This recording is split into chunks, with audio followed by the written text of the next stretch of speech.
오늘도 클릭해주셔서 감사합니다. 구독과 좋아요 부탁드립니다.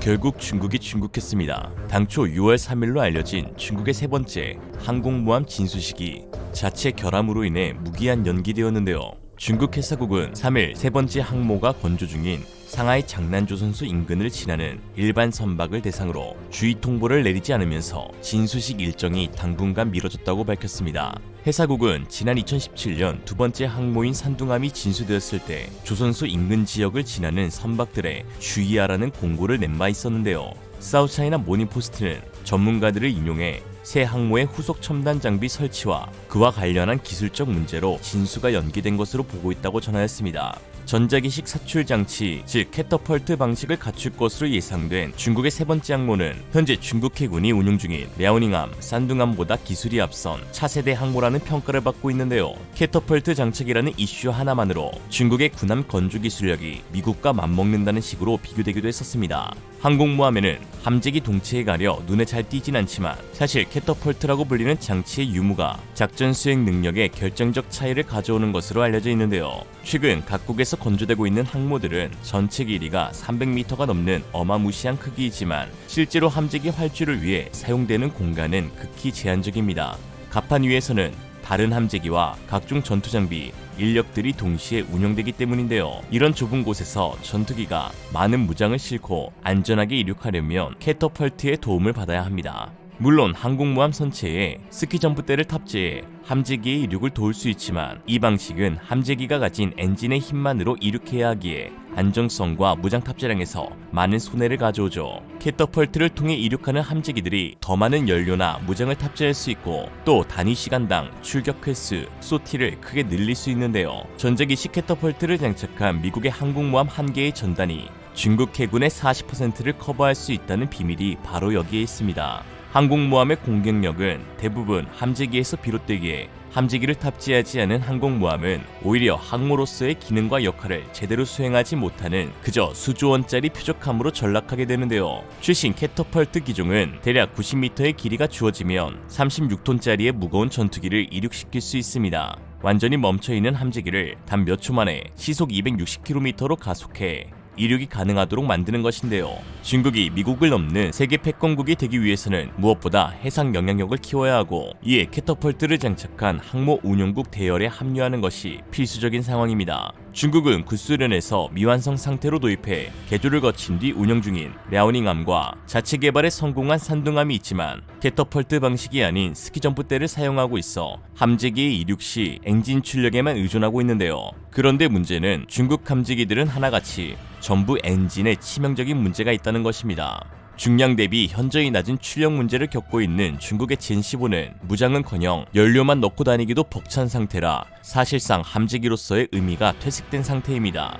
남중국해에서 작전을 수행하는 랴오닝함을 마주한 미 해군 7함대 소속 이지스 구축함인 머스틴함의 함장이 당시 다리를 꼬고 여유롭게 쳐다보는 사진이 공개돼 화제가 되기도 했었는데 그때 랴오닝함은 항모 전단도 아닌 홀로 망망대해를 떠다니고 있었고 심지어 함재기조차 탑재하지 않은 상태였습니다. 아니 정확히 말하자면 함재기를 탑재하지 못한 상태였죠. 중국은 취역 후 단 한 번도 산둥과 랴오닝에 완전한 항모 전단을 편성한 적이 없는데요. 단 한 번도 랴오닝 항모 갑판 위에 젠15 전투기가 5대를 넘은 적이 없습니다. 이는 젠15가 애초에 설계 자체가 잘못된 전투기이기 때문인데요. 오리지널 플랭커 시리즈의 러시아제 AL-31F 엔진을 불법 복제해 만든 WS-10을 탑재했지만 이 엔진은 실전용으로 쓸 수 없는 물건이라는 평가를 받고 있습니다. 원본이 123kN의 추력을 갖고 있었던 데에 반해 WS-10은 89kN 정도의 추력밖에 낼 수 없는데요. 전투기 무게는 같은데 엔진 추력이 떨어지면 당연히 속도와 항속거리, 연비와 무장 탑재량 등 전투기 본연의 성능이 크게 떨어질 수밖에 없죠. 이에 중국이 해결 방안으로 내세운 것이 바로 항공모함의 캐터펄트입니다. 엔진 추력이 떨어진다면 이륙 보조 장치를 달면 된다는 식이었죠. 남의 것을 베끼는 데에 탁월한 재주가 있는 중국인이 러시아의 기술과 미국의 기술을 탈취한다면 자체 개발도 가능할 것이라는 생각이었는데요. 문제는 캐터펄트 기술이 그리 호락호락하지 않다는 것입니다. 현재 캐터펄트의 기술을 독자적으로 갖고 운용하고 있는 국가는 지구대장 미국 항구뿐입니다. 증기 캐터펄트를 발명한 곳은 영국이지만 막상 영국은 1970년대 들어 정규 항모가 빠르게 퇴역하고 경항모가 남아 사실상 증기 캐터펄트를 쓰지 않습니다.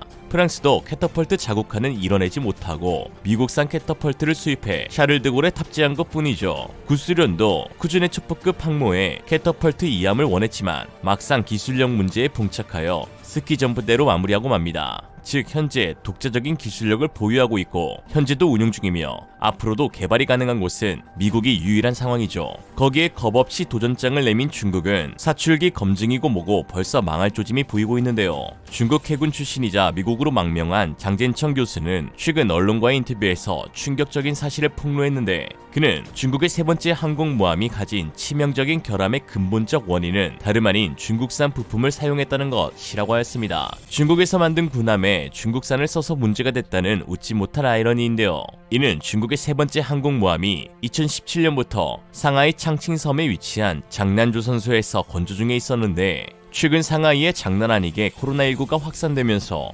시진핑은 전면적인 봉쇄 조치를 취하였고 이에 중국 전체 물류의 80%를 차지하는 상하이 항만에 수천 대의 컨테이너 선들이 꼼짝없이 발이 묶여 입출항 자체가 불가능한 상태에 이르자 항공모함 건조에 필요한 주요 부품들이 조달되지 않았고 이에 불가피하게 예정에 없던 자국산 부품들을 사용했다는 것인데요.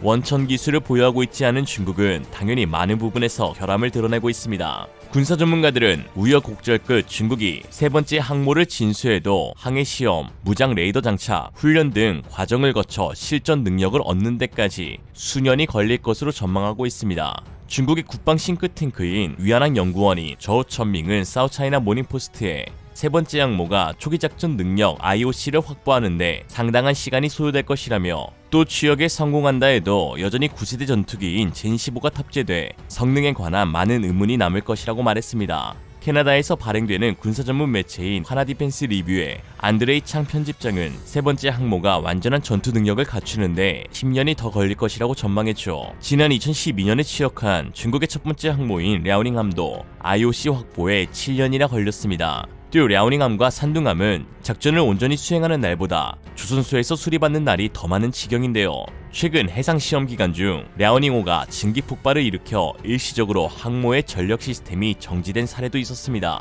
어디서부터 잘못된 것일까요? 근본적인 문제는 중국 조선소의 건조 실력 부족에 있죠. 북유럽 해상보험협회가 2007년부터 2015년 사이 세계 각국에서 건조된 선박 4,426척의 보험 청구 건수를 분석한 결과가 있는데요.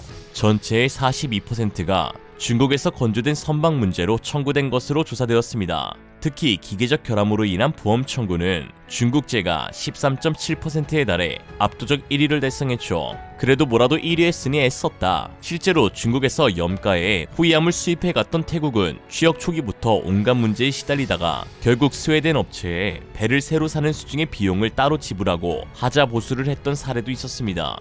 중국 항공모함을 건조 중인 상하이의 장난조선소는 중국 선박공업 산하 6개의 조선소 가운데 하나입니다. 중국 최대 조선기업이자 국유기업인 중국 선박공업 CSSC는 사실 여러 충격적인 결함 문제로 전 세계의 악명이 높은데요. 선박 결함계의 레전드로 꼽히는 글래드스톤호를 건조한 후둥중화조선이 이 CSSC 산하 조선소입니다. 중국 후둥중화조선이 건조한 LNG선인 글래드스톤호는 시운전 2년 만에 폐선되는 경이적인 기록을 세웠는데요. 재정비를 안 하니 차라리 폐선하는 것으로 결정하는 것이 돈이 적게 들었습니다. 여기에 엎친 데 덮친 격으로 중국의 인건비가 급속도로 상승하면서 가격 경쟁력도 상실하고 중국 조선소의 재무구조도 악화되기 시작했는데요. 결과적으로 물량이 한국으로 쏠리게 된 결정적 계기가 되기도 했습니다. 알고 보면 착한 녀석. 사건 이후 중국 조선업계의 75%가 1년 수주량 0척을 달성하는 기염을 토하게 되었는데요. 더 큰 문제는 중국 최대 조선기업이 수주를 따내지 못하자 중국 조선업은 크게 축소되면서 숙련된 기능공과 기술자들도 일자리를 잃었고 관련 부품 업체들의 폐업이 눈에 띄게 늘었다는 것입니다. 선박 통계 사이트 쉽인포에 따르면 해당 사건이 발생한 시점으로 3년간 중국 조선소와 관련 부품 조달 업체의 78%가 사실상 폐업한 상황이라고 하였습니다. 이때부터 중국은 정부 차원에서 조선소에 군함 건조를 몰아주어 억지로 인공호흡기를 달아주었지만 그렇다고 건조 기술력이 나아지면 메이드 인 차이나가 아니겠죠. 차이나는 기술력 어디 안 가는지 CSSC는 프랑스 선사 CMA CGM이 발주한 9척의 LNG 추진 컨테이너 선을 2차례나 인도 지연시켜버렸습니다. 조선업에서는 치명적인 오점인 지체 보상금을 물어주면서 다시 한번 그 어마무시한 기술력을 뽐낸 것인데요. 그리고 6월 현재 CSSC의 상하이 장난조선소에서는 캐터펄튼이 8만 톤이냐며 미국에 대항할 만한 항모를 건조한다고 큰소리치고 있지만 역시나 기술력의 한계를 보이며 예정되어 있던 진수식마저 연기하게 되었습니다. 한마디로 중국이 중국했다. 중국은 그동안 003형 항공모함에 많은 기대를 걸어왔습니다. 미국이 다릿고기 스킬까지 시전하면서 치욕을 당했던 중국이기에 제대로 된 진짜 항공모함을 만들어보겠다는 심산이었는데요. 결국 증명된 것은 단 하나였습니다. 메이드 인 차이나 중에 진짜는 코로나밖에 없다. 이상으로 리얼리즘이었습니다. 여러분의 생각은 어떠신가요?